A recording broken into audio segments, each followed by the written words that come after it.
Assalamualaikum warahmatullahi wabarakatuh. Perkenalkan, saya 15 Dining Room dengan NIM 130. Di sini pada kesempatan hari ini saya akan menyampaikan presentasi dari buku Hukum Kriminologi dan Viktimologi karya Dr. Handes Nur Rohmat SHMKN yang terbit pada tahun 2024 oleh K Media Yogyakarta. Buku ini membahas dua cabang ilmu yang sangat penting dalam hukum pidana, yaitu kriminologi dan viktimologi.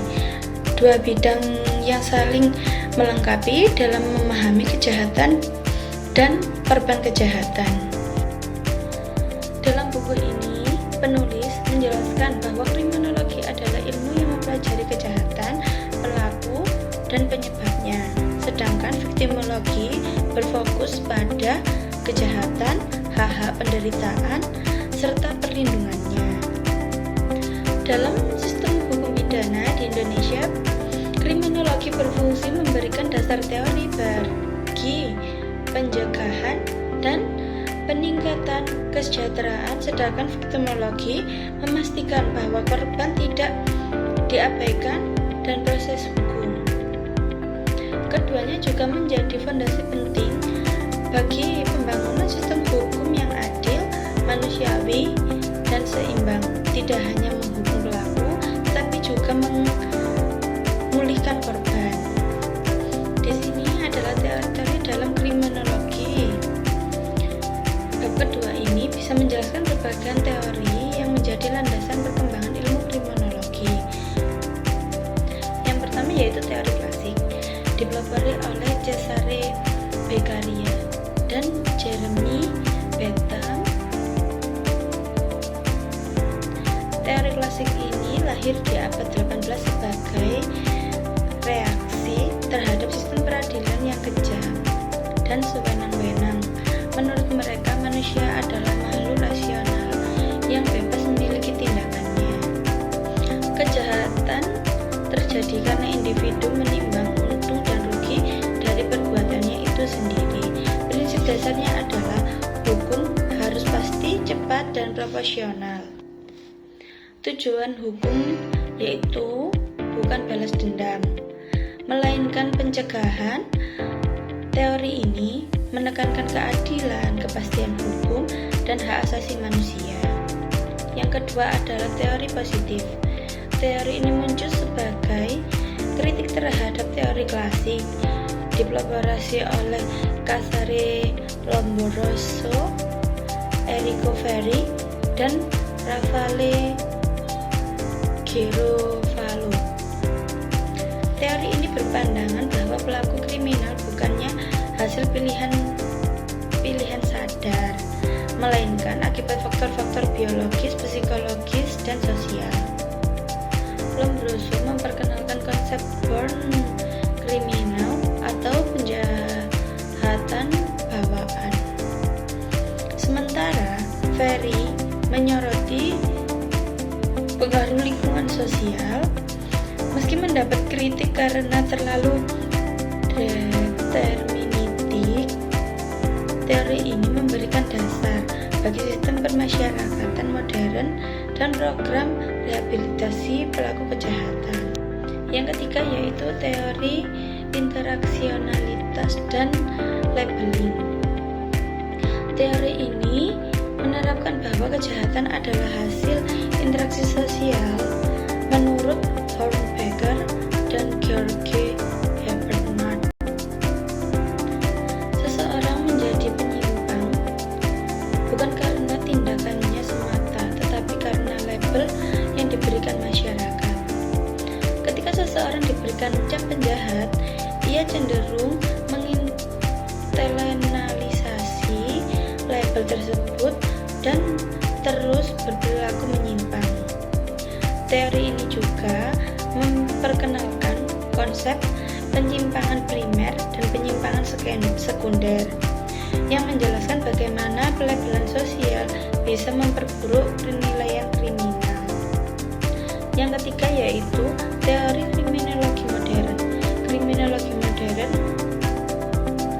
memadukan pendekatan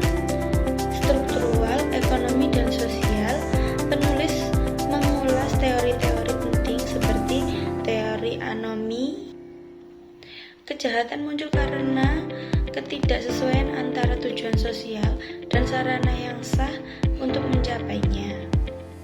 Lalu teori kontrol sosial atau hierarki, yaitu kejahatan terjadi karena lemahnya ikatan sosial dalam kekeluargaan atau masyarakat. Yang selanjutnya yaitu teori pembelajaran sosial atau Sutherland. Kejahatan dipelajari dari lingkup sekitar. Selanjutnya yaitu teori konflik atau Marxian. Hukum sering menjadi alat dominasi kelas yang berkuasa. Untuk teori yang terakhir adalah pendekatan feminisme dan globalisasi, yaitu menyoroti perbedaan perlakuan terhadap persetubuhan serta munculnya kejahatan lintas negara seperti cybercrime dan perdagangan manusia. Yang selanjutnya saya bahas di sini adalah kriminologi dan sistem peradilan pidana. Dalam bab ini dijelaskan bagaimana kriminologi berperan langsung dalam sistem hukum pidana, mulai dari tahapan-tahapan penyelidikan hingga permasyarakatan. Kriminologi juga membantu aparat hukum memahami pola kejahatan dan faktor penyebabnya sehingga kebijakan pidana dapat dirancang lebih efektif dan manusiawi.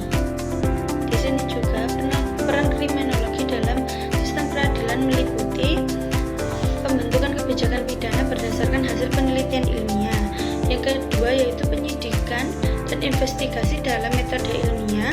Yang ketiga, penegakan hukum yang mempertimbangkan faktor sosial dan psikologis pelaku. Yang keempat adalah rehabilitasi pelaku kejahatan agar dapat kembali ke masyarakat. Yang terakhir yaitu pencegahan kejahatan dalam strategi sosial, edukatif, dan struktural. Yang selanjutnya saya bahas di sini adalah konsep dan kajian viktimologi.